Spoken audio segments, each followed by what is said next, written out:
All right, well, good to see everybody today. Hopefully, Packers come out and do as well as they did on Sunday. That was a great game, especially beating the Lions. Thanks to John for setting this up, and again, thanks to you all for being here. I'm a labor historian, and I've been studying the history of labor and unions in country, but obviously being in Wisconsin, also Wisconsin for quite some time now. And the Kohler strike is always fascinating me. Anybody here from Kohler or Sheboygan or spent time there? Okay, a few of you. So you probably know something about this, right? I mean, this is, I believe the Kohler company is if not the largest privately held company in the country, but if not, certainly at the top of that list. So really, really interesting history. And, for people outside of Wisconsin, for us, this is just like our history, but for people outside of Wisconsin, this is also a really, really important labor conflict in terms of understanding the history of labor and, labor politics in the United States. So it's very important, had a lot of national impact. And as you can see from my title here, I mentioned, John mentioned that there's two strikes. There are technically two strikes, but the way I'm framing this, America's longest labor conflict, 1934 to 1966, right? So that's a pretty long time, right? Really, really a long time to have that level of kind of pretty intense conflict, okay?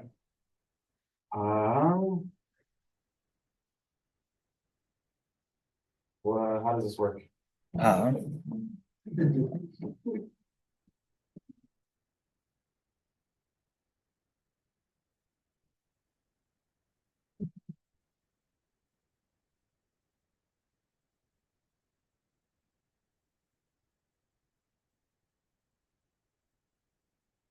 Sorry about that.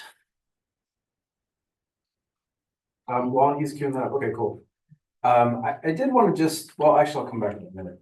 Here's a little bit about me. These are just some screenshots of a couple of my books. I'm also the president of American Federation of Teachers Wisconsin, so that's obviously me there. I do a lot of activism around workers' rights for public sector workers in the state of Wisconsin as well. Just give you a little sense of where I'm coming from. So I live this stuff in addition to teaching about it. I've been teaching undergraduates about this for quite some time, and they're always fascinated by the Kohler strikes as well. All right, so if anybody out there is, we'll get to him in just a second. If anybody out there is looking for a good book topic, the most recent book on the Kohler strikes, right? Anybody want to guess what year the most recent book on the Kohler strikes came out as? 67. That's very good. 66, I believe, is correct. Could be 67. It's around that time, by a political scientist named Walter Uphoff. So there needs to be a new book about this if anybody's interested, right? I don't have the time to do it. I'm not going to do it, but somebody should. But that book that again was written by Uphoff, I wanted to just frame this for you because he says, I have it in my notes, 64 actually. He calls the whole thing, and this is a quote, the longest, bitterest labor management dispute in United States history. Right, and that's right here in Wisconsin. All right, so a little bit of background on the Kohler Company. Some of y'all may know a little bit about this, but it's important for understanding the context in which these strikes took place. Kohler Company is founded by this guy here, John Michael Kohler, in 1873. Started off as a foundry and a machine shop. So didn't have any real aspirations to make plumbing fixtures. And I don't know whether this is true or not, but the story that I heard is that somebody got the idea for plumbing fixtures when they saw the multifunctionality of horse trough, how it could also be used for a bathtub, right? So I don't know if that's true or not, but that is something that I read. You can be the judge of that. In 1888, the company employed about 125 men and started to become profitable in the early 20th century, again, when the company started really focusing on plumbing fixtures. You can imagine why, right? You've got a growing middle class in the country where people are starting to have more indoor plumbing. And so that becomes something that no one's selling plumbing fixtures in 1820, right? Because there's no indoor plumbing. So the company kind of has that niche. John's sons took over after his death in 1900, and Walter Kohler Sr. became head of the company in 1905. He's really important for the first strike because he's head of the company until about 1940. And as we'll talk about, Kohler, the family became really prominent in the state, as it still is.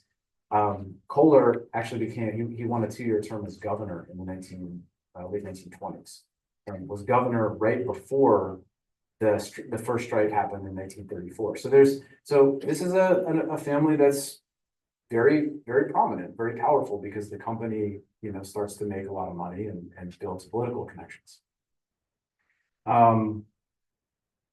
1928 to 1930 is when Kohler Sr. became governor. So companies starting to get powerful, and workers start organizing a little bit in the late 19th century. Now, what's going on in the late 19th century? Here's Walter Sr. What's going on in the late 19th century? Very violent labor conflict. Okay, I don't know how much you know about this story, but workers and their employers are typically not the owner of the factory, but basically hired guns and I'm just gonna be honest and call them thugs, hired by the companies like railroad companies and steel companies, Andrew Carnegie's steelworks, right? Basically go to war with each other in the late 19th century. And I show this a lot in my classes because it's a really good way to sort of illustrate the scale of the conflict. This is the main rail depot in Pittsburgh, Pennsylvania in 1877. Workers, there was a strike of railroad workers across the entire eastern seaboard of the country in 1877, right? It starts on the Baltimore and Ohio Railroad, railroad from monopoly, right? And workers in Pittsburgh were so angry about the ways that the companies were treating them that they organized and burned down the rail depot, right? So this is not like small levels of conflict, right? And so it's in this context that workers at Kohler start organizing. In the 1890s, there was actually a strike at Kohler that has kind of been, forgotten, historically, but it was there as sort of a precursor. It was a small group of workers, just the bathtub molders, who walked out after the company essentially cut their wages. This was a really common thing to do, by the way, in the late 19th century. A lot of labor conflicts were precipitated when the economy would go into cycles of boom and bust and go into economic downturn, and companies would respond basically by just cutting workers' wages in a way that doesn't really happen now, right? When there's economic downturn, typically employers lay people off. They don't typically just cut everybody's wages by 20%, but that's what happened at Kohler in 1897. Workers went on strike. They did not win that strike, but it did kind of establish a precursor of organization in the company. Now, one of the ways the company responded to this and other just national trends of workers organizing was to create, you've probably heard this term before, I'm actually skip some of this stuff, was to create company towns, all right, company towns where the company would own the housing and would, in some cases, rent or sell the housing to workers. And a condition of workers getting access to the housing would be that they had to stay employed at the plant, right? The most famous incidents that you probably know about in terms of company towns are in coal mining, right? Like West Virginia. You probably know the song 16 tons, right? 16 tons, what do you get? Another day older and deeper in debt. St. Peter, don't you call me because I can't go. I owe my soul to the company store, right? And in those cases, you would literally have every aspect of workers' lives, kind of run by the company. And in many cases, the company would actually pay workers in what was called scrip. It wasn't even cash. They would have to use that at the company store. And that's what the song is about, is workers getting more in debt, even though they're working every day for the company. The Kohler company town was modeled a bit more on, this is upper left-hand corner here. This is Pullman, Illinois, which is a city that's right outside of Chicago. And it was created by this dude named George Pullman, who owned a company called the Pullman Palace Car Company. It's named after him. And they basically made luxury cars for railroads, right? So like when rich people would travel, they didn't have airlines, they didn't travel first class, they would sit in Pullman luxury cars when they were going across the country. Pullman Company made these cars and precipitated a nationwide boycott on rail cars in 1894 because the company cut workers' wages. Because what do I do about this? I think if you move over here, maybe. Over Yeah. here, is that better? Yep. Okay, there we go. All right. Cut workers' wages, but the kicker was all these workers were living in company housing and they had to pay rent to Pullman, the Pullman company. And so the company said, we're going to cut your wages, but the price of housing is going to stay the same because we still got to turn a profit. So as you might imagine, workers were kind of angry about that, went on strike, and they got this national union called the American Railway Union to basically strike any rail car that had a Pullman car attached to it. So you had hundreds of thousands of workers on strike, and the response, I want you to remember this, because this changes. One of the first places what I'm about to tell you changes is during the Pullman strike. Sorry, it's during the Kohler strike. In 1894, the federal government sends in troops to basically break the rail strike. And they do it successfully. The president at the time is Grover Cleveland, and says, like the strike is disrupting the mail, the US mail. And so we're going to put it down, puts the leader of the strike, a dude named Eugene Debs, who you may have heard of, puts him in jail. Debs actually became a socialist while he was in jail because he was like, this system is kind of hopeless as it's constructed. And, but anyway, the point that I'm making is that there was violent labor conflict again in 1894, and it's connected to this company town out of Pullman. And so this is an image here, burned freight and coal cars, 61st Street, Chicago. Chicago was kind of the epicenter, and literally workers burned cars. The military was sent in to put them down, right? Remember that the response of the federal government was to send in the military, because that changes in the 1930s, right? So again, this is the context. Kohler thinks, the Kohler company is like, seems like a good idea. Let's do a company town sort of ourselves, sort of a light version of the Pullman kind of company town model. And many of the things that are in Kohler now, the American Club, right? They're vestiges of this time in which what the Kohler company was trying to do was to maintain workers in the factories, to give them housing. There were a lot of immigrant workers, so part of the idea was to have cultural institutions that Americanized workers, right? Access to language classes and American style recreation. But again, housing, so this is the plant itself in the village of Kohler, but almost all the housing in Kohler, which is its own village, was owned by the company. And workers, it wasn't nearly as bad as Pullman, but to live in Kohler, you had to buy housing from Kohler, right, the company, and you could sell it, but you could live there until you quit employment, and then you had to give the company right of first refusal to sell it, right? So again, the idea was to maintain kind of a steady workforce, keep them within the Kohler orbit, okay? And Kohler wasn't the only company doing this. There was a kind of a whole theory behind this called welfare capitalism in the 1920s. And the idea was like, if you could just, kind of prevent workers from being unhappy and give them these things that they needed, it would prevent like radicalism, it would prevent them from becoming communists, right? I mean, it didn't say it quite that explicitly, but that's sort of what was going on.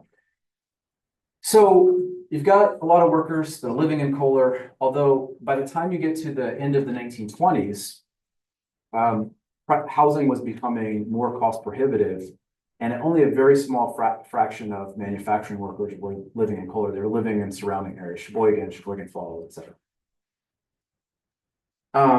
Okay. The company became really profitable in the 1920s. So profits went from about $79,000 in 1912 to over $1 million in 1918, over $3 million in 1925. Now, there's a little bit of inflation there after World War I, but point is, companies becoming incredibly profitable. In 1929, we get the stock market crash, country goes into a depression. Kohler was still pretty profitable for the first couple of years of the depression. So it wasn't like they immediately took the hit that a lot of other sectors took, like, the auto industry goes, but almost immediately after Black Friday. But by the 1930s, the company was actually losing money, so they weren't turning a profit anymore. And the way that the company responded to this was, instead of just like laying off the whole workforce or cutting people's hourly wages, they started reducing the amount of hours that workers worked. So the idea was spread the pain around, but also, remember this, keep workers there. They didn't want workers to leave because, I mean, we look back at this with hindsight and know that the Depression lasted a really long time. They didn't know that, right? It was like President Herbert Hoover was like, hey, we're going to get out of this soon, like just kind of hold on. So the company was very much kind of taking that approach. But for workers, right, who are going from working 40 hours a week to now working 10 or 15 hours a week, that wasn't paying their bills. So they started, like a lot of workers in the country, getting more interested in organizing in unions again. Okay, the 1920s was kind of a low watermark for unionization in the United States. There's a lot of reasons for that we can talk more about in Q&A if you want, but I'm going to just kind of move through that just in the interest of time. And so a couple things happened. Let's get this. Workers are obviously organizing because of the Depression. But the other thing that happens is the Roosevelt administration, right? FDR gets elected in 1932 with the explicit campaign, agenda of basically doing something about the Depression, right? Whereas the Hoover administration was really not interested in doing very much, right? You've heard of Hoovervilles, obviously, right? Like they weren't named after him because they thought Hoover was like doing a great job of handling the Depression, right? So FDR becomes president, and one of the first things that the FDR administration starts doing is encouraging workers to organize in unions, okay? And so this is the National Industrial Recovery Act. It's passed in 1933, part of that like huge legislative package that FDR does to try and stabilize the economy. And this is a quote from the language here: employees shall have the right to organize and bargain collectively through representatives of their own choosing, and they can engage in concerted activities for the purpose of collective bargaining or other mutual aid or protection. Now, what do you think concerted activities means? Let's cut to the chase. It means going on strike. Now, if it's during the Depression, why would the Roosevelt administration be encouraging workers to organize? Anybody have any thoughts about that? This need for social support. Potentially less need for social support if workers are able to get higher wages. Why else would it be good? That's important. Why else would it be good for workers to get higher wages? Oh, higher, the more money you're making, the more money you're spending. Bingo. Back into the Bingo, right? The FDR administration was operating from the premise, not just that it was a good thing for workers to organize for its own sake, but also because one of the problems during the Depression is that people didn't have the wages to buy anything. So the argument was encourage workers to organize, encourage them to collectively bargain, and then that would help the economy to get off its feet again. So you're a worker in 1933 and your wages are low, and now you've got the President of the United States and Congress telling you, hey, you've got this right to do this. But what happens is that workers say, okay, great, like let's start doing it.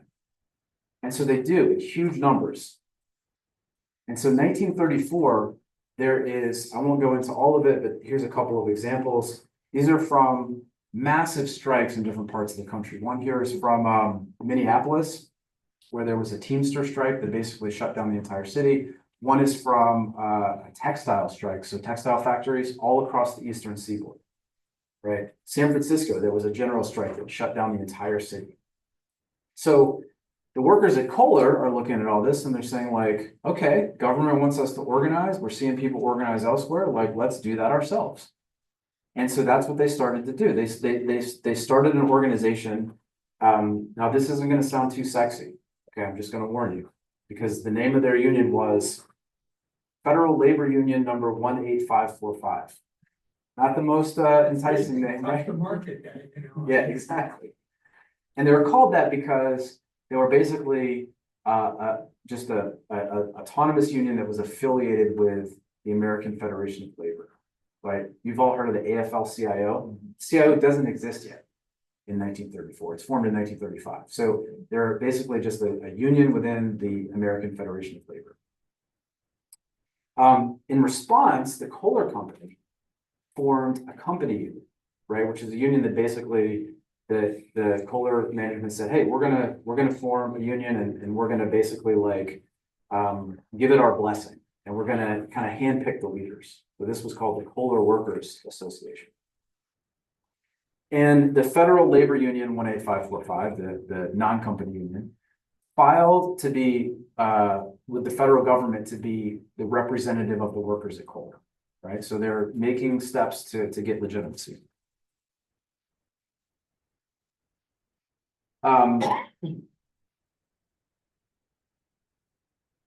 The company, basically, there's a lot of sort of internal inside baseball stuff that I won't bore you with, but it's essentially the company was the federal government was going to broker an election to determine which of these two groups should represent the workers. The non-company union had about 1,800 active members, which was well more than half of the workforce at that time. So they felt like they were going to win. And so to kind of lead up to this election, they started trying to engage the company in collective bargaining, right? Asking for, obviously, the right to bargain collectively, union recognition, a 30-hour work week. They didn't want the work week reduced to 30 hours. They wanted a guarantee of 30 hours. And a minimum wage of, okay, now when you think about the price of eggs, just think about this, a minimum wage of 65 cents an hour. The company basically said, we're not agreeing to this. And they did meet with the union, but they were like, we're not agreeing to any of that stuff. And Walter Kohler, right, essentially said, no, we've got this, we're kind of rooted in the community. We take care of our workers. We don't need to deal with it. So after about a year of this, the union in 1934, in summer of 1934, voted to go on strike, right? So the vast majority of the manufacturing workers there voted to go on strike, and that's what the workers did. Kohler made the argument that the strike was being led by outside agitators, right? Like radicals from, outside of Wisconsin. But let me read to you the names of the strike committee, and you tell me if you think these were outside agitators. Arthur Kuhn, Otto Reichert, Rudolf Wrenn, Frank Reinhalter. Sounds like a bunch of people at a supper club, right? So like these were definitely people who were like working in the factory. They began to set up a picket line to keep strike breakers from entering the plant, because it wasn't unanimous, and there were some people who wanted to go across the picket lines, setting up food stations, all the things that you need to do during a strike. So this is a makeshift commissary, as you can see, where, after going out on the pickets, the union would provide food to striking workers. Here is Kohler basically talking about outside agitators. He says the strike was inspired by outside labor agitators. Many of those who are picketing the plant have never worked for us. They were imported from other cities and have no direct interest in the affairs of the company or its employees. Now, Kohler was demonstrably wrong about this. There's no evidence that like people are being trucked in to be on the picket lines, but it's important to understand that this is the sort of like stated rationale for not bargaining with workers. And so this just gives you a sense of the picket lines. These are pickets trying to block the plant and trying to prevent this office manager from getting through on the first day of the strike. I mean, these workers were aggressively trying to stop people from getting into the plant and producing things during the strike. The first day of the strike, there were 800 workers blocking the entrances. By the second day, most of the strikers' wives had joined the picketing, so there were almost 2,000 people there the second day blocking the strike. Now, by the end of the first week, many of the picketers had begun carrying sticks and clubs, even though union leaders had told them not to. You can imagine why. And the company, on their end, started deputizing workers not some workers, but community members as basically law enforcement. So the village of Kohler, where the police force was paid for by the company of Kohler, deputized, and I want you to think about this. Typically, the village of Kohler had about 3 law enforcement officers. When the strike started, the village of Kohler deputized about 125 armed deputies, provided them weapons. So on the one hand, you know, you did have strikers who were starting to arm themselves to defend themselves, right? But the Kohler company was really ratcheting things up and, you know, arming people for violent confrontation. So on the night of July 27th, here's an image of deputies in a you can see this truck. I don't know how well you can see it. It says Village of Kohler right here. And so, you know, these are just images of again, the company arming themselves and preparing for battle. So on the night of July 27th, 1934, somebody in the crowd started throwing rocks at the deputies. The best evidence we have is that, and stop me if you've ever heard of an unruly teenager before, that they were teenagers possibly who were like just kind of like making mischief. Started throwing rocks at the deputies, and the deputies opened fire on the strikers with tear gas and then later buckshot and bullets. And so 2 men, both from Sheboygan, were killed, and 47 people, including 5 women who were there on the picket lines, were injured. I'm going to skip that actually. This is what the Sheboygan Press had to say about it the next day. It was truly a night of terror, ghastly terror, the like of which the community had never seen and wanted to never see again. The menacing silences broken by the shrieks of gas shells flying through the air, and the horrible threat stood out vividly in the memories of the witnesses of the frightful happenings of the evening of Friday, July 27th, 1934. Now, if this had been 1905, federal government would have sent in troops and dispersed the strike, and the company would have won. But instead of doing that, the governor of Wisconsin, who ironically had beaten Kohler the last election, his name was Schmedeman, I forget his first name, but he was a Democrat, right, and very much aligned with FDR. He did send in the state militia, but he sent in the state militia to protect the workers.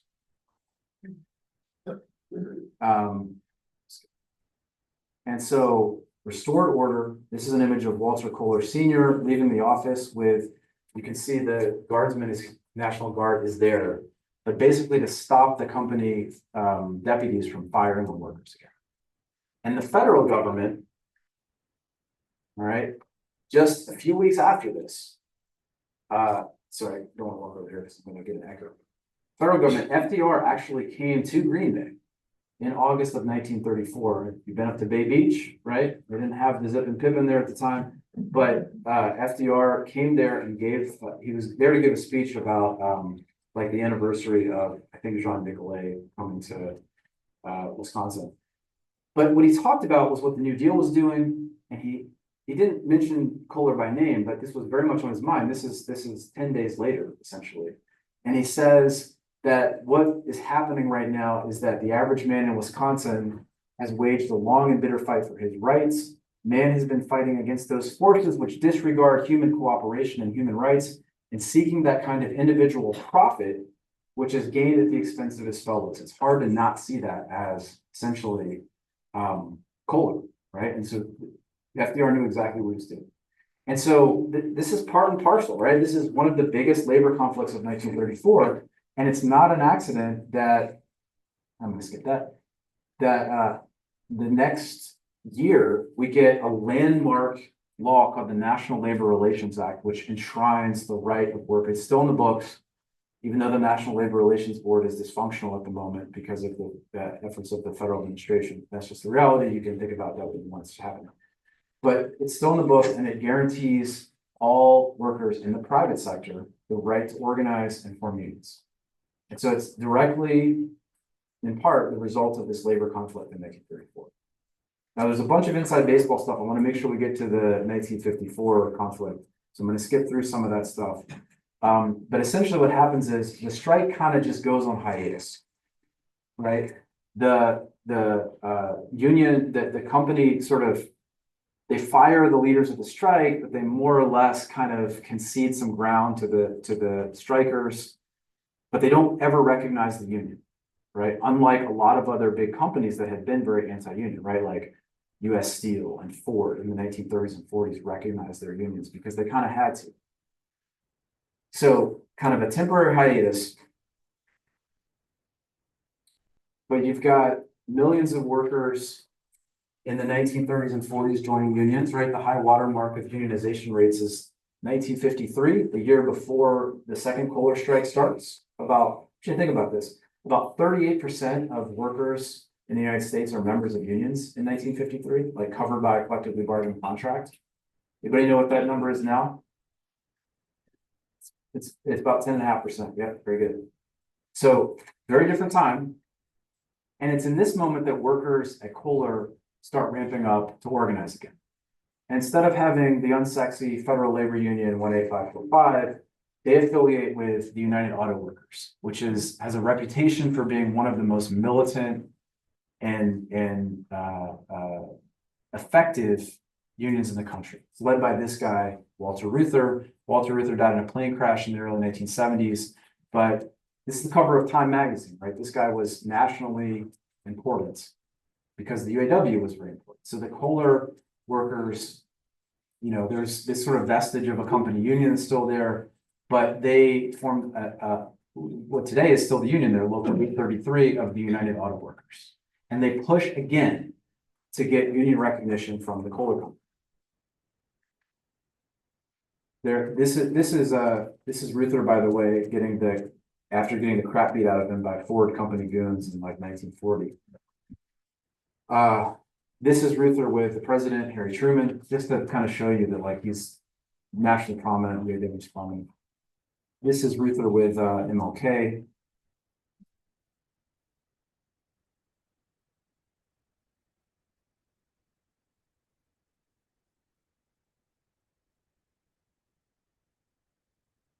I'm trying to catch up here. And this is, remember Mitt Romney? Do you remember him? This is Mitt's dad, George Romney, who was the head of the Automobile Manufacturers Association. He said famously that Walter Reuther was the most dangerous man in Detroit because he was so effective at, I mean, his words, bringing the revolution, but basically effectively like giving workers more of a voice. So workers at Kohler under the UAW start pushing again to unionize with the UAW, and it's the same story. The company, now they're headed by Herbert Kohler Sr., right? Which is interesting because Herbert Kohler Sr., so in 1954, Herbert Kohler Sr. has taken over as president of the Kohler Company. Walter Kohler Jr. is Republican, is the governor. Okay, so when this strike happens in 1944, basically his nephew is the governor of the state. All right, I want you to kind of just keep that in mind. Same thing happens. Workers are like, hey, we've got high unionization rates everywhere. People are winning better wages and working conditions. We should be able to do this too.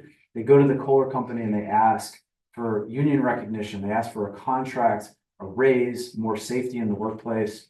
And Herbert Kohler Sr. basically says no. He talks about he brings up the whole outside agitators thing once again. And he essentially says that what the union is doing is trying to coerce workers into joining the union. Forced unionism is his word. This is a very famous speech, very nationally prominent speech that he gives during the strike in 1956, where he kind of says that the UAW is just trying to get dues basically, and we're gonna kind of stand up against this. And other companies in the country are like looking out for this, right? So when you think about the 1950s as this sort of moment where workers are organizing and building power, you still have companies like Kohler that are pushing back against it, and other companies are looking at that as well. So what's interesting about it is same kind of thing happens, right? You've got workers picketing the Kohler plant again in April 1954. So these are workers picketing the plant. They vote to go on strike in order to get better contract union recognition. And they actually shut down production at the plant for almost 2 months. The Wisconsin Employment Relations Board essentially says, hey, you can't stop people from going into the plant. So they do open things up for production. The workers still picket, but they can't block things anymore. But the state of Wisconsin also says, y'all have to, the company was acting in bad faith as well. So it's kind of a pox on both your houses sort of thing, right? That both workers and company are sort of at fault. And the governor, Walter Kohler Jr., now he had divested himself of all of his holdings in the company, basically like tried to get his uncle to deal with the workers. He's like, this isn't good for anybody. But Kohler says no. And essentially what happens is things get into a protracted war of the workers trying to prevent strike breakers from crossing the picket lines and the company trying to intimidate workers and ending the strike, okay?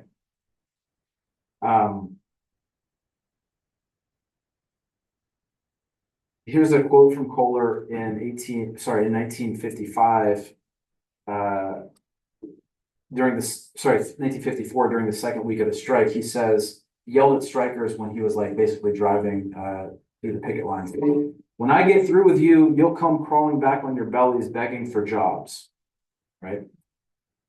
So the whole thing becomes, again, really, really contentious.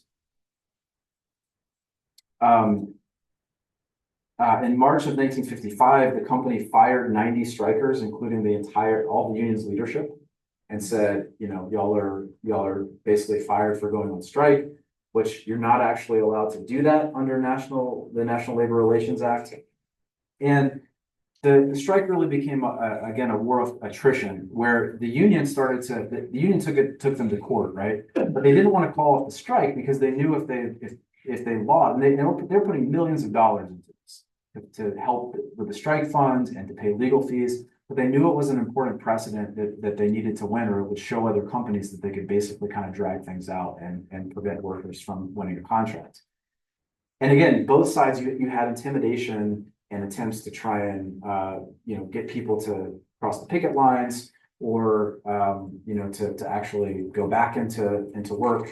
And so here's an example of just some reported incidents on both sides from 1955 to 57.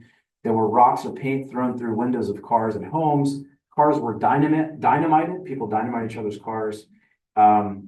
People, sabotaging with sugar, sand, and gas tanks. There was even this really bizarre incident where the company tried to, this strike breaker had his cows on his farm like mutilated, and so they tried to pin that on the strikers. It turns out the cow just got into some barbed wire. But the point is, this became very contentious and nationally contested. Here's a few more images of picket lines. Here's Walter Kohler Jr. I'll skip this actually because I just want to make sure we get to There's a national boycott against Kohler. You can see this here. You can see this T-shirt here says "Don't buy Kohler." So some of you probably know something about this. There was a national boycott, and again, strike starts in 1954.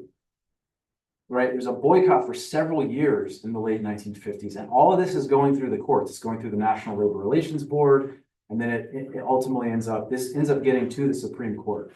And it's not finally resolved until 1963. And workers don't get their first contract until 1964, right? So this drags on for like 10 years, the second version of the strike, okay?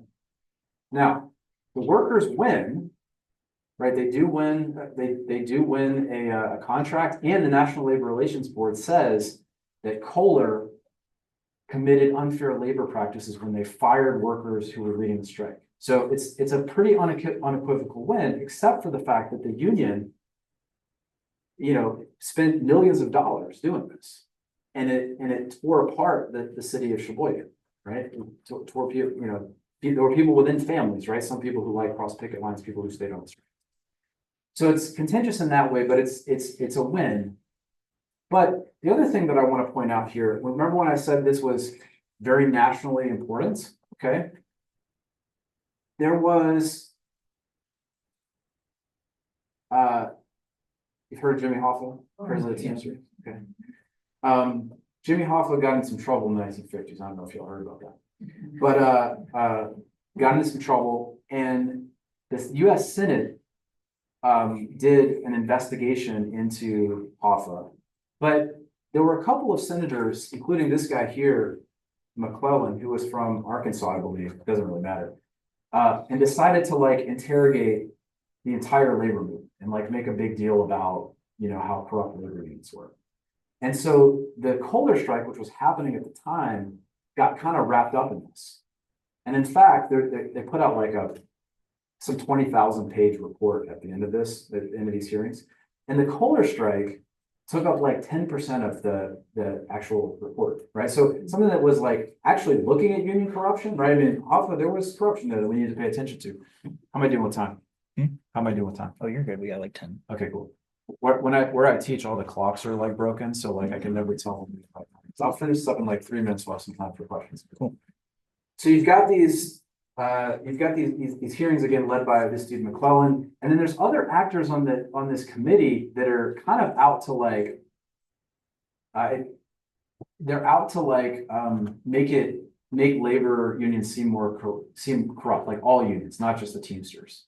And it's political, right? Because unions are associated with Democrats, right? By that point, that wasn't always the case in United States history, but by the 1950s, there's definitely a political connection, right? There are Republicans that support unions in the 50s and 60s, but there's still a more or less a partisan divide. So you've got people on one side. These are, I don't know if you can see them. That's John F. Kennedy, obviously. He's on the Senate, right? And so he's connected to the UAW. And this is 1958, 1959. Kennedy ran for president in 1960. So he's already seen as a really prominent political fixture.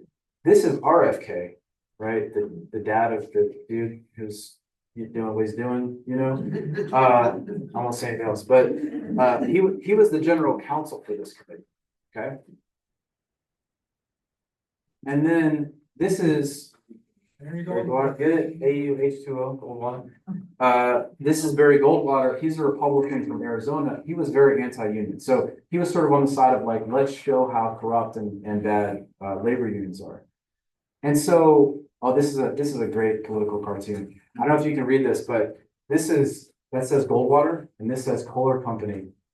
And the tagline says, "Sweetie Pie, tell us little old judges in your own words what a scoundrel that Ruther is." Right? And it's all about the Kohler strike. All the stuff they're trying to get the UAW on is related to Kohler. So there's this whole effort to embroil the UAW in scandal. Robert F. Kennedy, people came to Wisconsin from this committee and did fact finding to figure out what's going on. Robert F. Kennedy compared it to the Israel-Palestine conflict. He said it was so contentious. There were efforts again to get workers. One of the funniest parts of this, I want to make sure I get the language right here. A Republican investigator on the committee tried to prove that the union was misappropriating funds because they looked at, for one of the big union events, how much the union had spent on bratwurst, and they were like, there is no way that they actually spent that much on bratwurst, but they totally underestimated Wisconsinites because they had the receipts and that was what they spent. They just spent a lot of money on bratwurst. So that is amazing. They brought Ruther in front of I'm going to just get to Ruther's quote. They brought Ruther in front of the committee and they tried to make him answer for the corruption of the Teamsters and to basically answer for what had been happening in the Kohler strike. And Reuther says, he just does a fabulous job of like defending himself in front of this committee. He says, every member of society has the same rights. I say that the human family was able to crawl out of the jungle of the past and build a civilization because we began to recognize that there are areas of human relationships in which somehow there has to be a social point of view in which the position and problems of the group transcend the position of the individual. So there's no actual findings of any wrongdoing by the UAW. They're pretty much, cleared in this pretty politicized investigation, but it still has an impact. Let's skip some of this stuff here. It still has an impact, okay, for a very long period of time. So I always look forward to this every Labor Day as a labor historian. Gallup has been doing these polls about whether people approve or disapprove of labor unions. And you can see late 1950s, right? 75% of workers, 75% of people approve of labor unions. These are not just members, but these are their families, right? People who were able to get health insurance in the 1950s because they had a union. But look at this dip right here. This is the McClellan Committee hearings right here, right? There's a dip that there has not been a recovery from until last year. The getting back to 75% public approval of unions did not happen again until, this doesn't go all the way again, did not happen until 2024. Okay. Now there's a lot of other complicated things that happen here, but the point is that this conflict was meaningful in so many ways, right? Because it proved that workers could win in the 1950s, but it also proved that employers could kind of drag things out and make things difficult. And it also helped to change, because of the political nature of the McClellan hearings, helped to change public approval of unions, right? So this was not just a local, something that was locally important, it certainly was, but this was something that had national political implications as well. And so when we're thinking about the place of labor unions now, which labor unions are finally at the point where they're just as popular as they were in the 1950s, a lot of reasons for that.